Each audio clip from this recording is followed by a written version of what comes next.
Aí vocês estão ouvindo várias mulheres. É, exatamente. É porque, assim, essa pauta, né, é sobre mães na UFC, né? Como é esse processo. E aí a gente tem escutado algumas mães, né? Que são da faculdade e tudo mais. Enfim. Quando eu engravidei pela primeira vez, eu tinha 17 anos. Agora eu tô com 37. Acabei de fazer 37.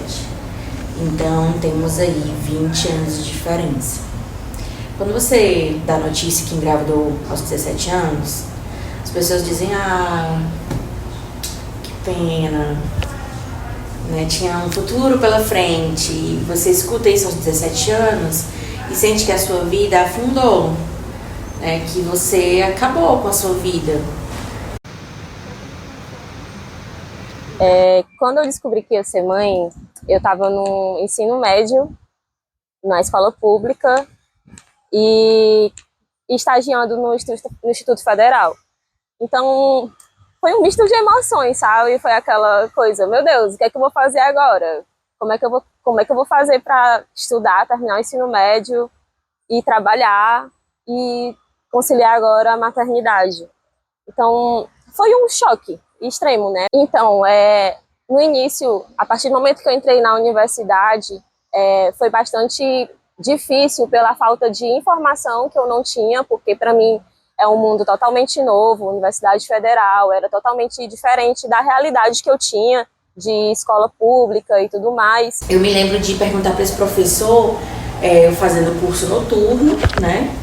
E lembro de perguntar para ele como é que eu fazia para entender esses textos. E ele falou, leia mais. Mas como assim ele leia, repita? Professor, mas é porque eu trabalho de dia. Ele, o que você faz entre meia-noite e 6 da manhã? E desde esse começo, no curso noturno, né, trabalhando de dia, curso noturno, eu tinha como deixar o Vinícius na escola de dia, mas à noite, não. Tinha que levar ele. Então sempre tinha aquela coisa no começo do semestre, né? Professor, porque às vezes eu tenho que trazer meu filho. E aí sempre vinha a pergunta, né? Mas ele é quietinho? Né? Essa pergunta ela é um condicionante, né? Ela é um condicionante importante. A gente até aceita, mas ele vai ser uma criança aqui dentro da UFC, né? Porque é isso, a criança não é quieta, a criança não foi feita para ficar 4 horas à noite sentado na cadeira no meio de um monte de adulto. Não, a criança vai ser criança e vai fazer coisas de criança e pronto, né?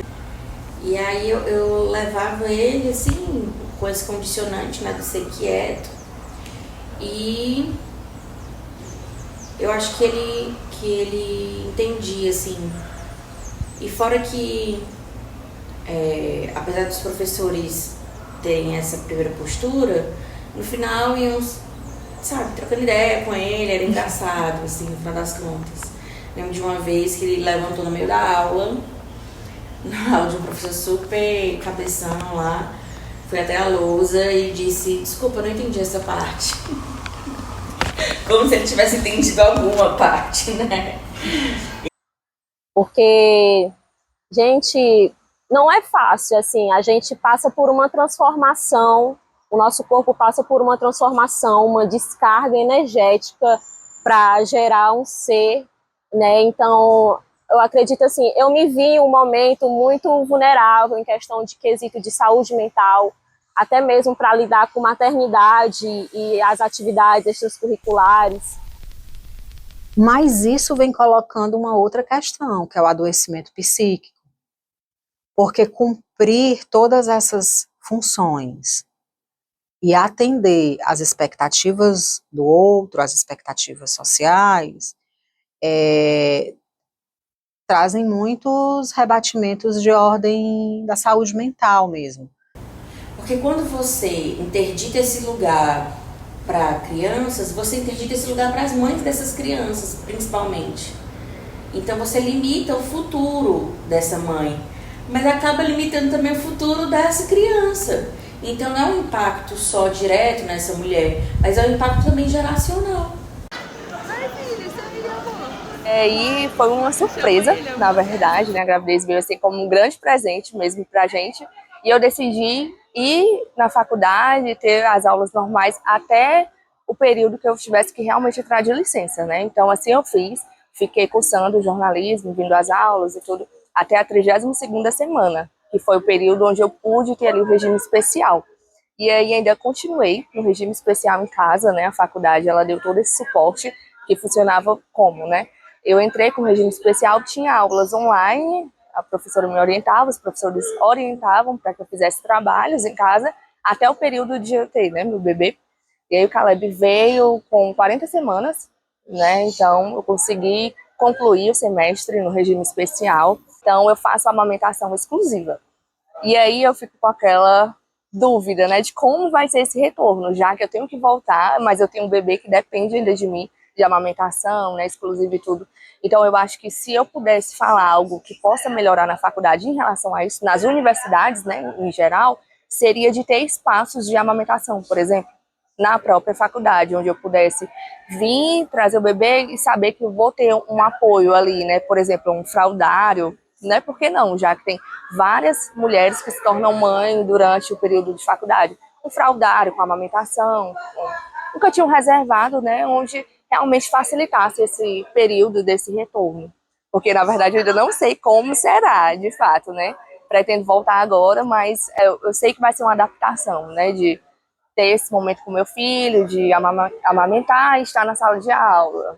Então, os maiores desafios que eu enfrento sendo mãe é assim, para realmente se permanecer na universidade em questão financeiramente, porque para eu estar aqui eu preciso que a minha filha esteja numa escola de tempo integral, numa escola particular, porque infelizmente na rede pública a gente não está conseguindo mais essa assistência. As escolas integrais só vai até o infantil 3, né? Então eu tive que procurar a questão da escola particular para poder estar me mantendo aqui. Na minha época não tinha auxílio e na minha época ainda tinha dificuldade que era eu queria almoçar na RU, jantar na RU e o Vinícius não era aluno da UFC.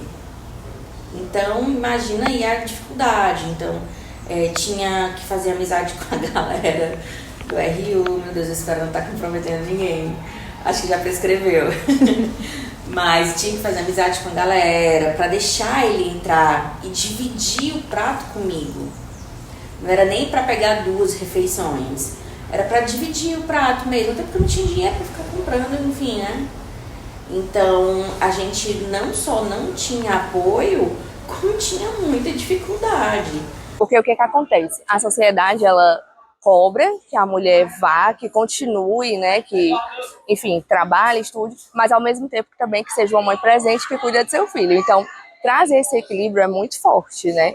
É algo assim que eu tenho por mim, né, a vontade de continuar meus estudos, seguir minha carreira, minha jornada, até mesmo ali como exemplo para o meu filho, né, de estar ali. Ele já me acompanhou na barriga, né, então quero muito que ele tenha isso e ele vai me acompanhar na minha formação, né? Mas equilibrar isso com o momento de pronto, já estou pronta para ter essa separação do meu filho, vou agora seguir minha vida e carreira. A orientação pedagógica também que a gente encontra na praia tem me ajudado bastante para poder manter a calma e no meu ritmo, né? Porque como eu sou mãe, eu tenho muitas vezes que diminuir minhas cadeiras para poder conciliar o horário de entrada e saída da escola da minha filha. Então, mais uma vez, eu fui acolhida pelos profissionais para poder me ajudar nesse quesito de conciliar a maternidade, faculdade, saúde mental, que é muito importante, porque às vezes a gente se sente esgotado, como se a gente não fosse conseguir. Eu acredito que cada pessoa, cada mulher tem que reconhecer o seu tempo, né? Eu acho que não precisa ser algo ali muito pressionado para, por exemplo, meu filho completou 4 meses, eu tenho que voltar agora. Cada um vive uma realidade diferente. Tem mães que não têm rede de apoio, tem mães que têm que lidar com uma situação de que estuda e tem que trabalhar mesmo para se sustentar. Então, é muito de reconhecer sua realidade e não se cobrar tanto, porque a maternidade, por si só, já traz muita cobrança, é tudo novo.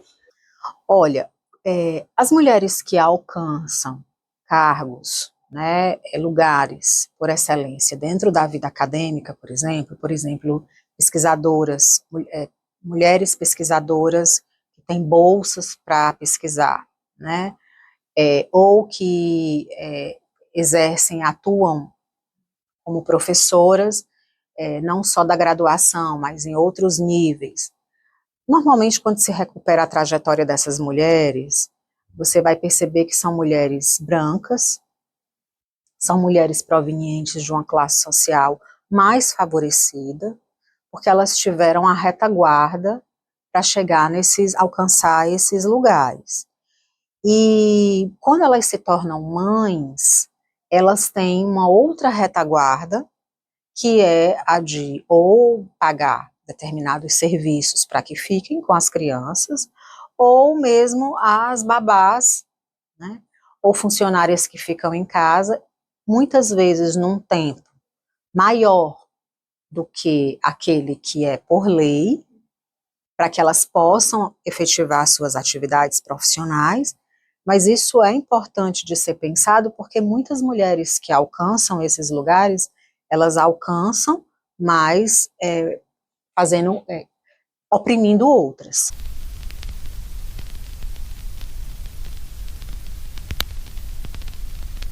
Eu sinto, modéstia muito à parte, que eu tenho um olhar muito particular sobre a vida. Todo mundo tem.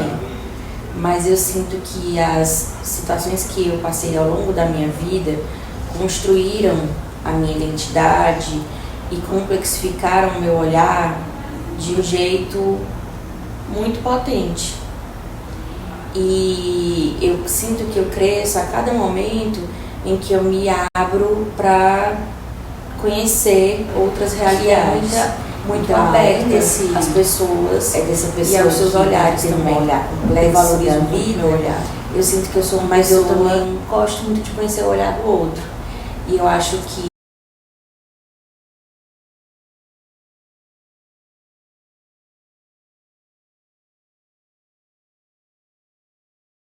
esse fator é determinante para eu conseguir viver bem. Olha, eu acho que a Marília, fora desse mundo da maternidade, é uma mulher assim, cheia de sonhos, né? Que quer crescer ali profissionalmente, que sempre pensa no próximo, que quer, assim, realmente seguir a jornada profissional dentro da comunicação, né? Que é a minha área, então eu vejo muito assim. Então, assim, eu acho que a Rebeca, olhando para o lado da criança interior dela, eu acho que ela é muito corajosa, muito sonhadora e acredita muito nos sonhos que é só dela e que ninguém mais consegue enxergar, mas ela enxerga e ela vai. E eu só paro quando eu consigo, sabe? Eu acho a Rebeca, fora da mãe, assim, ela é uma garota muito persistente, uma mulher muito persistente, uma mulher carinhosa, uma mulher leal, sabe escutar, companheira dos amigos, da família. E é isso.